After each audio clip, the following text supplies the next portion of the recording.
Good evening, YouTube. Welcome back to Paisanos Music and Final Talk. No.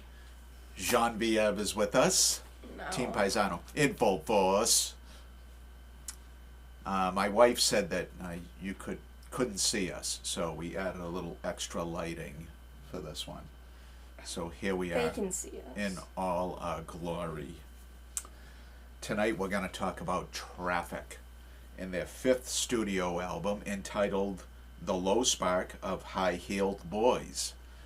Now this came out in 1971, and it kind of marked a new era in Traffic. I kind of think of them as two separate bands, before Blind Faith, before Stevie Winwood joined Eric Clapton, Rick Gresh, and Ginger Baker in the short-lived Blind Faith in 1969.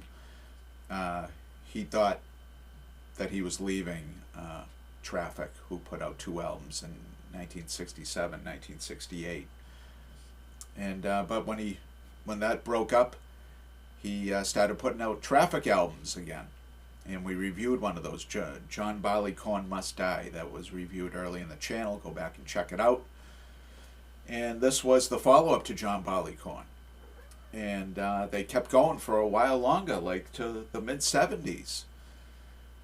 But this album did very well. It got to number 7 on the Billboard 200 in the United States. It did not chart in England, which is very unusual considering they were largely a British band.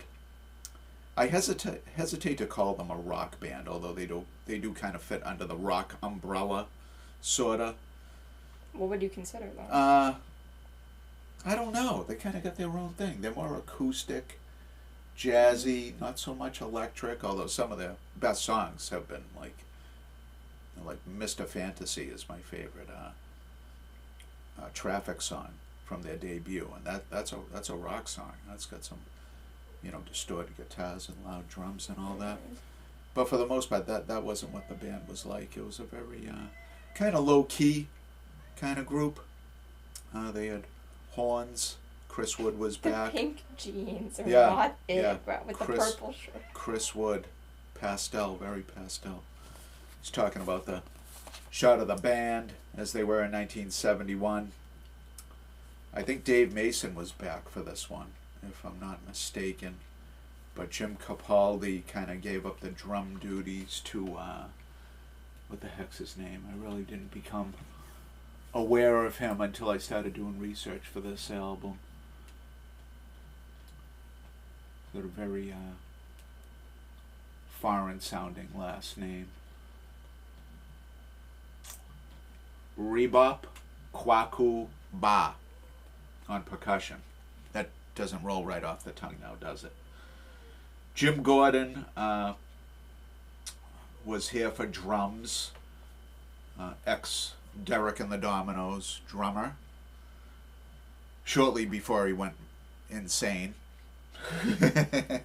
He did. He had to be committed. He was not of sound mind, but he was a very good rock drummer for a spell there in the late 60s and early 70s.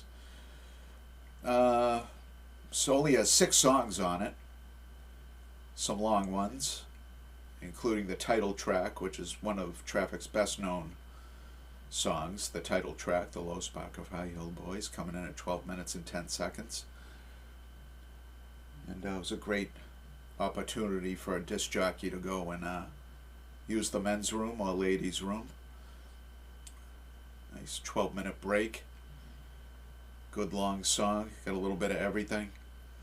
A little bit of rock, a little bit of jazz, a little bit of some saxophones. Can you just shut up? Hey, don't talk to that cat like that. What she It's out ever of do her to you? bowl. This came out on Island Records, as did most Traffic albums. And the track listing goes like this. Side 1, Hidden Treasure, followed by the title track, The Low Spark of High-Heeled Boys. And side 1 finishes with Light Up or Leave Me Alone. Side 2, Rock and Roll Stew, which you used to hear on FM radio back in the day. You really don't hear it anymore. That's followed by Many a Mile to Freedom, and it follows with 7 minutes and 39 seconds of a song called Rainmaker. Now I got this. This is the last album that I bought, and I bought it at a flea market off a guy that has a record store out in Western Massachusetts. And it was in his $1 bin, and I bought it for $1. And it's a very, very well used copy. A lot of background noise, and side 2 has 2 god awful skips on it. Like skips so bad the record got stuck twice. So, but you could listen to it, you know. Just needed a little nudge here and there along the way. Not the greatest listening experience, but I feel I heard the album in its entirety. It's produced by Steve Winwood, sitting in the producer's chair. It was old Stevie W. Like I said, yeah, kind of an unusual cover with the tile floor, sky, clouds. Yep, a true product of 1971, this album was. Experimental, not really psychedelic, but not a bad listen. And obviously very well received. If it got to number 7 in the United States, I mean, that's nothing to shake a stick at. It's a pretty good showing. All right, YouTube, we are winding down with the vinyl, with my vinyl.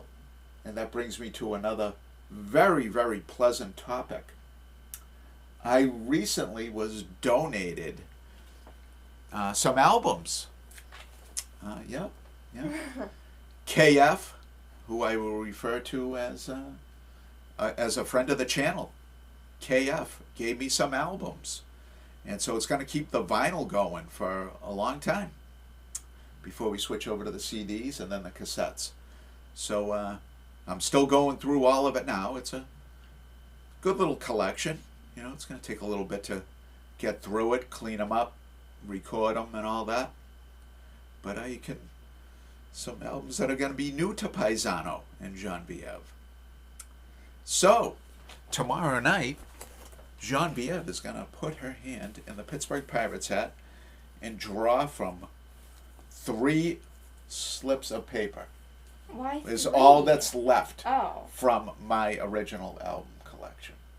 And then we'll get into KF's stuff. So, tomorrow night, album draw. Don't miss it. That is must see. Are the 3 left good?